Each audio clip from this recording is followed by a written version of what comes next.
L1150. Somewhere on here. Yeah.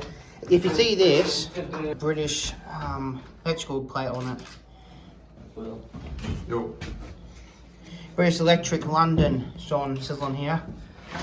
Yeah, that's the. Where's the? Yeah.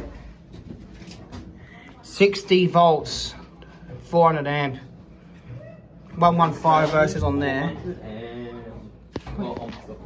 Where's the makers? There's the date code on this thing. Doesn't say, but it says Braden Great Britain on there. It's cool enough.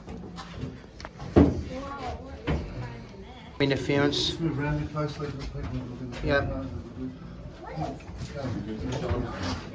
You know, if one of them have a thing. I'm gonna go down there and have a look at something down there. This side here. It's not meant to have more.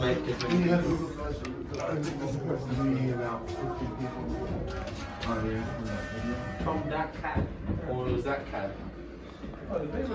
These are your relays, I think, for the 400 volt, for 1500 volts. Yes, I know. Yes. I think these are your 400 volt or 1500 volt relays, I think. Are these your jumper cables? Is having jumper cable problems? Yeah, that's what they said on the thing, yes. The cab's up that way as well. This is the generator, I think, for the brakes. I think. That's the same I just saw before. Definitely it's the same. It's the... Do you want to sit down? Sit down. That's your throttle there, Sean. Which one goes on there? Either one. Ah, it doesn't move. Joshy's home further. No, they've sealed it when I was here last, Sean. That used to turn. That doesn't turn anymore. Well, give me a pitch. I'm gonna stay up. That is your main reservoir gauge. That is your brake cylinder gauge. I think brake cylinder is what's on the loco or carriages, I think. There's your pantograph buttons. So we're ready to raise the pantograph on one of these. You push and hold this in like this. And you would have hold it like that, son.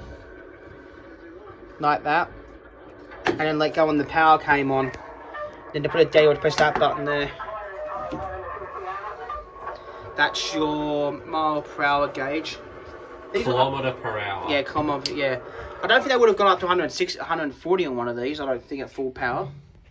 It says made in London on there.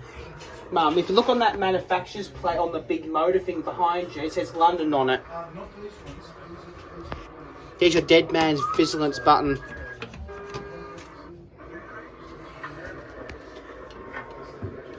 I'll show you in a second what I'm talking about. Now this turned originally, I don't know how, but it did. I don't want to fool somebody. I'll get a picture of that phone for Andy while I'm here. Your gloves on the floor, by the way, Sean. So I'll show you something. And so that's a radio phone, not an actual telephone. That's a radio as well.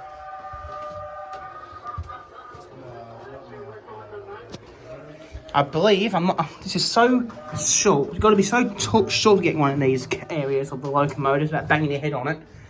But that is, I don't know what that is. I think that's your brake compressor. Mum, do you estimate what this thing is in here? I'm not sure what it is. I think it's the brake compressor. Yeah, there's another manufacturer's plate on there, but I don't think that will show up on camera.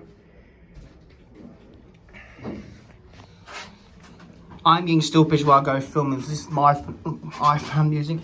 You've got to be a midget to fit in one of these areas of the locomotive. It's very, very small.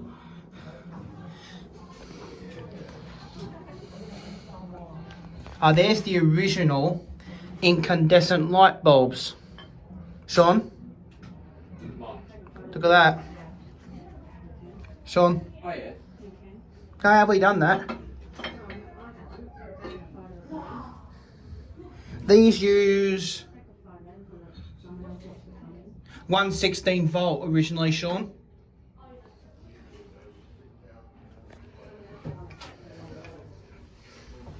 God, you got to be small. God, imagine having to work on one of these and you're tall. Closed up like that originally. Like that. I'll just leave it on it. You go there to take it, be too close. That's your motor. These are your amp gauges for the motors. That's dynamic brake. Yep. Yep, they will. That's the train pipe gauge.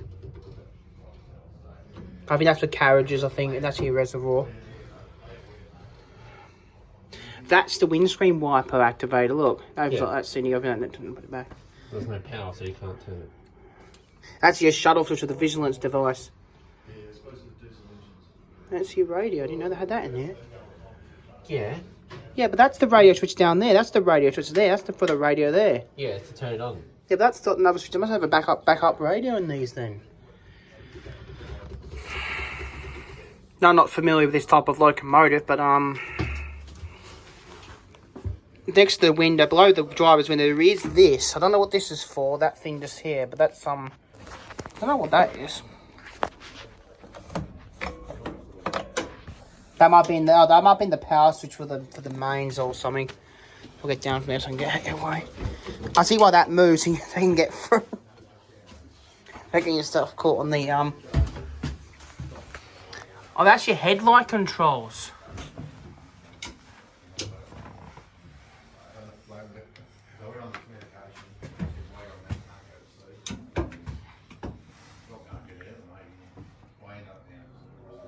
Oh yeah. That's your headlights, yeah.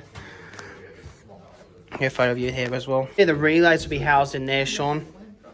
Sean. That's where your relays would be. I don't know how they open, so I'm not going to fiddle about with it.